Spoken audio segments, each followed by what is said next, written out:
आपको पता है आदम और हवा को सबसे पहले बरकत खुदा ने दी, उस वक्त बरकत दी जब वो दोनों नंगे थे, उनके तन पे कपड़ा भी नहीं था और खुदा ने उन्हें बरकत दी है। हालेलुया। खुदा ने उन्हें कहा बढ़ो और फलो और जमीन को मामूर और महकूम करो। खुदा ने उन्हें कब बरकत दी है? जब वो नंगे थे, तन पे कपड़ा भी नहीं था, कुछ पहना हुआ नहीं था, लेकिन खुदा की बरकत उनके साथ थी। सुनिए, सारी चीजें जो कुछ उन्हें मिली वो बाद में मिली हैं।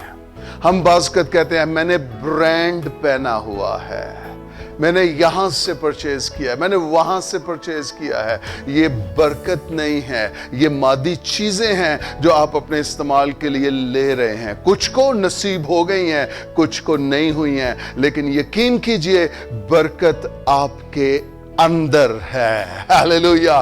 बरकत कहां है? आपके अंदर है, आपके अंदर है। सुनिए, मेरी चीजें, मेरी गाड़ी, मेरा बंगला, मेरा रुपया, पैसा मुझे बाबरकत नहीं बनाता, मेरा खुदा मुझे बाबरकत बल्कि मुबारक बनाता है जब वो मेरे साथ है। यूसुफ के बारे में लिखा गया है और यूसुफ बढ़ता ही गया, यूसुफ बढ़ता चला गया क्योंकि खुदा उसके साथ था, इसलिए वो इकबालमंद होता चला गया। इससे कोट छिन गया और कुछ ही आयतें नीचे आ जाएं तो इसका पैरहन भी इससे छिन जाता है, लेकिन इसके बावजूद यूसुफ की जिंदगी में बुलावा कायम है, बरकत कायम है, खुदा कायम है और यूसुफ इकबालमंद होता चला जा रहा है। हालेलुया।